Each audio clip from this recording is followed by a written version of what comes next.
လုံးပဲမင်္ဂလာပါဒီနေ့ကတော့ဖအံရောက်နေဖအံရဲ့ဒီမှာဒါညာစောညီအောင်ဖျားပေါ့ညာစောညီအောင်ဖျားဆိုရင်တော့တော်တော်များများသိမှာမဟုတ်ဘူးဒါပေမဲ့တာမညတောင်ဆိုရင်တော့တော်တော်များများသိမယ် over 40ပေါ့အဲ့လောက်အသက်အရွယ်အပိုင်းခြားလူတွေတော့ပဲသိတယ်ကျွန်တော်ဖအံကိုရောက်တိုင်းဒီတာမညတောင်ကိုအရင်ဆုံးလာတယ်အမြဲတမ်းလာတယ်လွန်ခဲ့တဲ့10နှစ်အနည်း20လောက်ကကျွန်တော်တာမညတောင်ပေါ်6လလောက်ဆရာတော်ဖရာကြီးမြစ်တာရိပ်အောင်မှာကျွန်တော်ခိုးလုံခဲ့ဘူးတယ်ပေါ့အဲ့တော့ဆရာတော်ဖရာကြီးကျွေးထားခဲ့တဲ့ထမင်းနဲ့တွေအကြောင်းပေါ့နော်ဒီနေ့ဒီချိန်ကြီးဒါဒီလိုအသက်ရှင်နေကြပေါ့အရင်တော့အဲ့တော့ဆိုကရင်ပြည်နယ်ကနေပြီးဒါဟိုနေတဲ့မြောက်ဒီဘက်သွားဖို့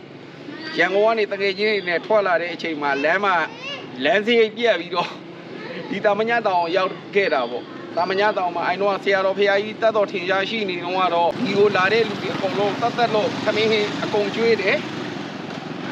ဒီဘက်ကအဆောင်ဆိုရင်ဒီဆောင်ကြီးစားဆောင်ကကျွန်တော်ရှိတယ်အဲ့ဒီဆောင်ကြီးနောက်ဘက်မှာသူတွေဖရာဘူးတွေလာတယ်အဲ့မှာကျွန်တော်ဖနက်ဆောင်လုပ်ဘူးတယ်ရင်သွေးကြီးကြိုရောင်းဘူးတယ်ပေါ့နော်အခုကတော့ဒါတောင်ပေါ်တက်ပြီးတော့ညာစောညီတော်ဖရာတက်ဖူးလိုက်ပါဦးမယ်လို့နော်လိုက်ကြည့်ပေးပါဦးလွန်ခဲ့တဲ့အနှစ်20လောက်ကအကြောင်းအရာတွေရဲ့အလွမ်းပြေပေါ့နော်ဆရာတော်ကြီးရဲ့ရုပ်ကလပ်ကတော့သူးဆန်းစွာနဲ့ပဲရောက်ဆုံးသွားတယ်ဆိုတော့မှတ်ချက်မျိုးပေးရမှာနော်အထက်ဘက်ကိုတစ်ချက်လောက်လိုက်ကြည့်ပေးပါ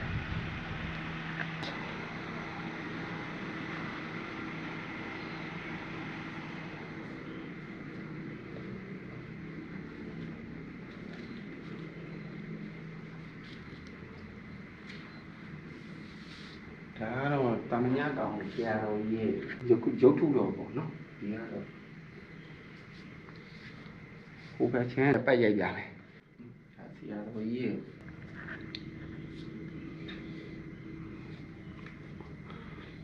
ကိုပိမှန်တော်ဖြစ်ပါတယ်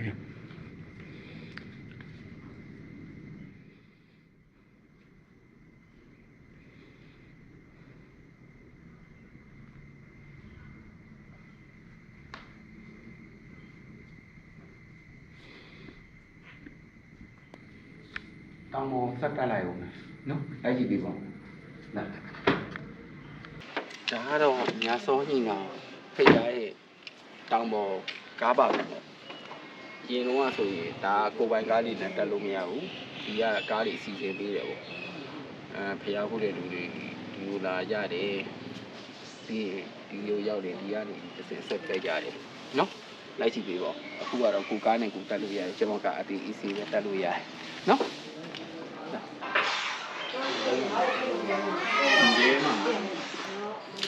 တက်လို့ထမင်းဟင်းကျွေးတာပေါ့ကျွန်တော်အပြင်ကြားတော့မှာပဲအခုလည်းနည်းနည်းနော်အခုတော့ဖျားသွားခုလိုက်အောင်ဖျားဆောင်တဲ့နာစောနေဖျားသွားပါ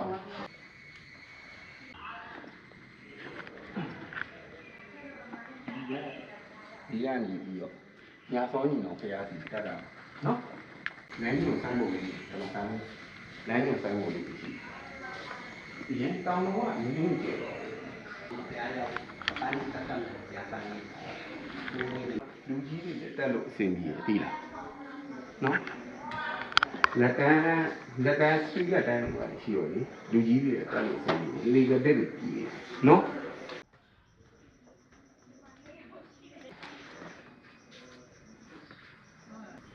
ညာစောညီဟောဖျားဖြစ်ပါတယ်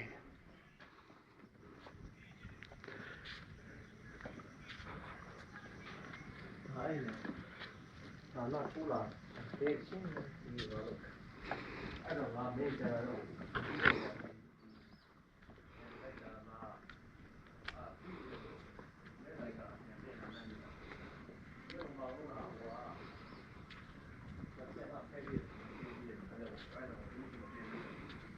မင်းကဟုတ်တယ်လို့ပြောတယ်တစ်စိတ်တော့ပေါ့ဒါတောင်မောက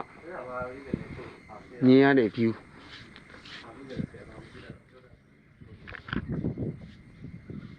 မရောက်ဖူးတဲ့လူပဲဖြစ်ဖြစ်ဟိုးအရင်တော့ရောက်ဖူးတယ်အခုမရောက်တာနှစ်တည်းအရင်ကြာနေတဲ့လူတွေအတွက်လမ်းမြေကိုနော်ရိုက်ပြပေးတာဖြစ်ပါတယ်ဟိုဘက်မှာအဖွားနန်းချာဟဲ့ရေဒီဆရာတော်ကြီးရဲ့ဝါသလုံးကျောင်းဆောင်ကြီးနော် လိုက်ပြီးရိုက်ပြီးလိုက်ပါဦးနော်လိုက်ကြည့်ပြီးပါညာဘက်အချမ်းမှာဆရာတော်ကြီးရဲ့ကျောင်းတော်ဝင်ကြည့်လို့ရတယ်ဒီလားနော်ဆရာတော်ကြီးဆိုင်ကျောင်းတော်နော်လိုက်ကြည့်တော့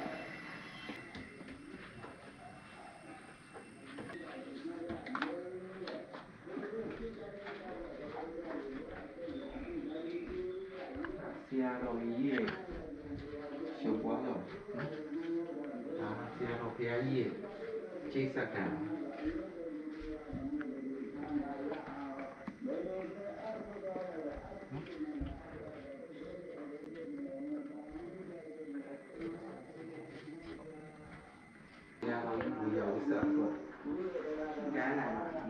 နော်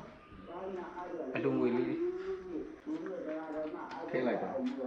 နော်ဒါလို့ရှိရင်လည်းဒီမှာဆရာတော်ကြီးဘုရားဝဆအတွက်ဒီတန်းလေးပို့တယ်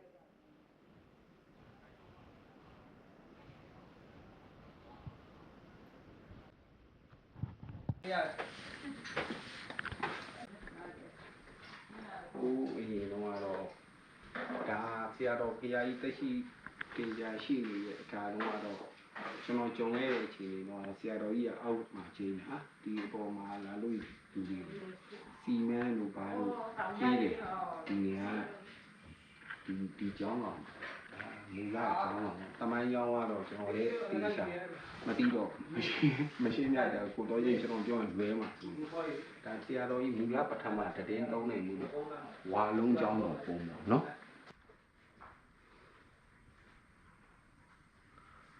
ကဲအပါနန်းကြဟဲ့စီပါနန်းကြဟဲ့နန်းဆရာတော်ဘုရားကြီးရဲ့ရှိခင်ဘဝကမိခင်ဟိုမိခင်လို့ပြောကြတယ်ကျွန်တော်ဒီတာမညကောင်မှာအရေးလေးကြီးတော့ကိုရစားဖို့မရှိရင်အဖွားနန်းကြဟဲ့စီတာမျိုး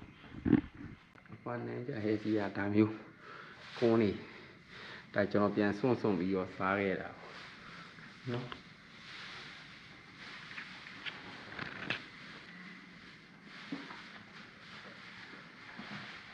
ဟိုပြောရမယ်ဆိုရင်ဆရာတော်ဘုရားကြီးကျွေးတဲ့ထမင်းနဲ့အသက်ရှင်နေကိုရစားရင်အပွားစီရစွန့်ပြီးစားတယ်ဆေးလေးတောက်ချင်တဲ့ရှိလူလာရဲ့ကျက်ပြမကစီကားလာတဲ့ဘုရားဝိတိစီရနေပြီးတော့လက်အိုးကြီးကျွန်တော်ဆေးလေးတစ်ခွာလောက်တိုက်ပါခင်ဗျာဆေးလေးတစ်ခွာလောက်တိုက်ပါခင်ဗျာနဲ့အဲ့လိုဘဝမျိုးကိုဆိုတော့ဒီ20နှစ်အစိတ်ပြောမှာဒါစက္ကန့်တိုင်းပြန်ရောက်တာပါနော်ဘုရားလေးဆက်လက်ပြန်ပေါ်လိုက်တော့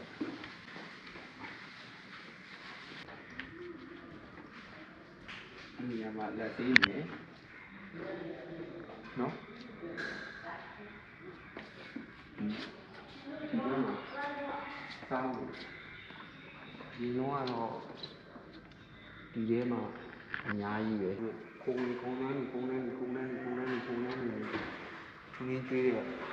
ခဏကျွေးရတယ်အများကြီးဒ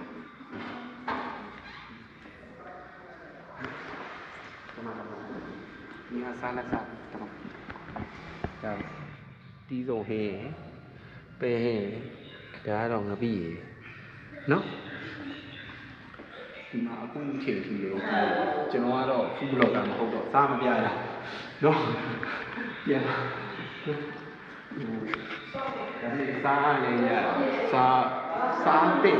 ရောလို့ဒီကျမ်းမာရေးတော့ကောင်းတယ်ကိုယ်ဝင်တော့ချို့နေတယ်ဒီကထမင်းကိုတတ်လို့ထမင်းကိုကျမ်းမာရေးကောင်းတယ်လာပြီးစားနေတယ်လာစားတယ်